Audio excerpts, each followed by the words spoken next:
Court room number 214 में मौत का सन्नाटा फैला हुआ था। देश का एक बहादुर फौजी मेजर अर्जुन पर गद्दारी का ठप्पा लग चुका था। सबूत उसके खिलाफ थे, गवाह उसके खिलाफ थे और पूरे देश उसे नफरत की नज़र से देख रहा था। उसकी पत्नी राधिका की आंखों में आंसू सूख चुके थे और उसकी नन्ही बेटी डरकर अपनी मां के पल्लू में और गहराई से छिपती जा रही थी। जज साहब ने वो नीला पेन उठा लिया था जिससे मौत की सजा लिखी जाती थी। किसी को अंदाजा नहीं था कि कोर्ट के बाहर एक लंगड़ा चाय बेचने वाला एक जंग लगी साइकिल पर हाँफता हुआ चला आ रहा है। उसके हाथ में एक पुराना कैसेट प्लेयर था जिसमें दफन था वो सच जो इस पूरे मुकदमे की नींव हिला देगा। क्या एक मामूली चाय वाला देश की सबसे बड़ी अदालत के फैसले को पलट पाएगा या बगैर किसी जुर्म के एक फौजी फांसी के फंदे तक पहुंच जाएगा? दिल थाम कर बैठिए दोस्तों, क्योंकि आज की कहानी आपके भीतर तक उतर जाएगी।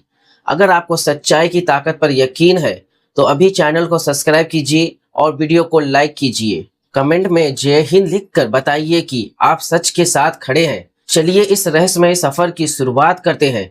दोपहर के ठीक 1:45 हो रहे थे और सूरज मानो आग बरसा रहा था, लेकिन नई दिल्ली की रोशनपुरा कोर्ट के बाहर जमा भीड़ को इस तपिश का कोई एहसास नहीं था, क्योंकि आज वहां देश के सबसे सनसनीखेज गद्दारी के केस का फैसला आने वाला था।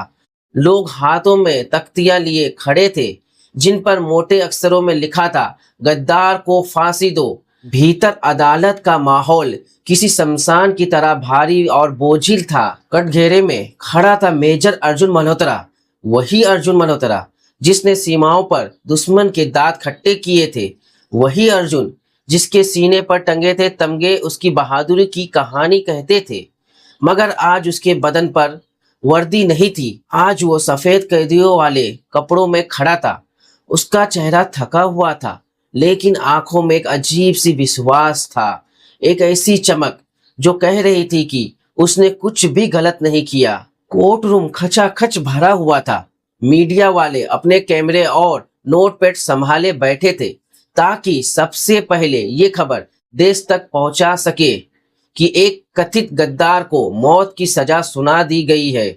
सरकारी वकील मिस्टर मेहता ने अपनी फाइल बंद की और जज की ओर देखकर भारी आवाज में कहा, माय लॉर्ड, अब इस केस में और कुछ बाकी नहीं रहा। सारे सबूत यही बताते हैं कि मेजर अर्जुन ने दुश्मन देश को हमारे संचार तंत्र की जानकारी बेची है। इनके खाते में आई 2.5 करोड़ रुपए और इनके घर से मिले गोपनीय दस्तावेज इनकी गद्दारी की गवाही दे रहे हैं।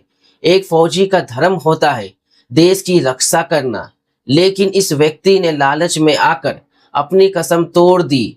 इसलिए मैं अदालत से निवेदन करता हूं कि इसे कठोरतम दंड दिया जाए ताकि आगे कोई भी वर्दी पहनकर देश को धोखा देने की कोशिश ना करे। पिछली पंक्ति में बैठी राधिका सिसक पड़ी।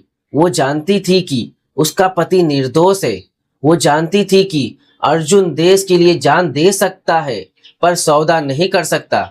मगर आज उसकी आवाज सुनने वाला कोई नहीं था।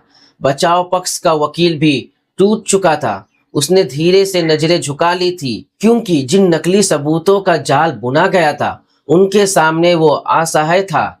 जस्टिस देश पांडे नियमों के पक्के और सख्त इंसान माने जाते थे। उन्होंने चश्मा ठीक किया और फाइल पर आखिरी नजर डाली। दिल के किसी कोने में उन्हें भी लगा कि एक मेजर ऐसा नहीं कर सकता, लेकिन कानून भावनाओं से नहीं चलता। उन्होंने गहरी सांस ली और वो नीला पेन उठाया। पूरे कोर्ट में सन्नाटा पसर गया। लोग अपनी सांसें थामे उस पेन की नोक को देख रहे थे जो अब कागज पर उतरने वाली थी। अर्जुन ने आंखें मूंद ली। उसने मन ही मन में तिरंगे को याद किया और सोचा शायद यही उसकी परीक्षा थी। तभी अदालत के बड़े दरवाजे पर शोर मच गया। बाहर तैनात सुरक्षाकर्मी किसी को रोकने की कोशिश कर रहे थे। हटो, मुझे अंदर जाने दो, ये फैसला गलत है, एक भर्राई हुई आवाज गूंजी। अदालत में बैठे हर शख्स की नजर उस ओर घूम गई। जस्टिस देश पांडे का हाथ रुक गया। उन्होंने ऊपर देखा कि कौन है जो अदालत की गरिमा तोड़ने की कोशिश कर रहा है। दरवाजा खुला और एक अधेड़ उम्र का आदमी भीतर आया। कपड़े मैले थे, एक पैर से वो लंगड़ा था, हाथ में एक पुराना कैसेट प्लेयर कसकर पकड़ा हुआ था। पुलिस वाले उसे बाहर खींचने लगे तो उसने पूरी ताकत से कहा, रुकिए साहब, अगर आज ये फैसला हो गया तो इंसाफ मर जाएगा। ये फौजी बेगुनाह है, असली गद्दार कोई और है। जज ने इशारे से पुलिस को रुकने को कहा। वो आदमी हाँफता हुआ आगे बढ़ा। उसके माथे पर पसीना टपक रहा था। कांपती आवाज में बोला, साहब मेरा नाम दयालु है, मैं कोर्ट के बाहर चाय बेचता हूँ, पढ़ा लिखा नहीं हूँ, मगर सच और झूठ पहचानता हूँ। ये मेजर साहब गद्दार नहीं है। सरकारी वकील भड़क उठा और बोला, माय लॉर्ड, ये अदालत है, कोई तमाशा नहीं, इस व्यक्ति को तुरंत बाहर किया जाए। लेकिन जज ने उसे शांत रहने का इशारा किया। उन्होंने दयालु की आंखों में देखा, जहां डर नहीं सिर्फ सच्चाई थी। उन्होंने पूछा, तुम्हारे पास ऐसा क्या है जो इस फैसले को रोक सकता है? दयालु ने वो पुराना प्लेयर ऊपर उठाया और बोला, साहब इसमें वो सच कैद है जो सब बदल देगा। पिछले हफ्ते बारिश की रात मेरी दुकान पर दो बड़े लोग आए थे। उन्हें लगा मैं अनपढ़ हूँ, इसलिए बेझिझक बातें करने लगे। उन्हें नहीं पता था कि ये प्लेयर गलती से रिकॉर्ड पर चल पड़ा था। सरकारी वकील ने आपत्ति की, लेकिन जज ने आदेश दिया प्लेयर चलाया जाए। क्लर्क ने प्लेयर मेज पर रखा। सन्नाटा इतना गहरा था कि दिलों की धड़कन सुनाई दे रही थी। प्ले बटन दबा। पहले खड़खड़ाहट हुई, फिर दो आवाजें साफ उभरी। एक भारी आवाज बोली, चिंता मत करो, राठौर मेजर अर्जुन को पूरी तरह फंसा दिया गया है। उसके घर में नक्शे रखवा दिए हैं और खाते में पैसा भी चला गया है।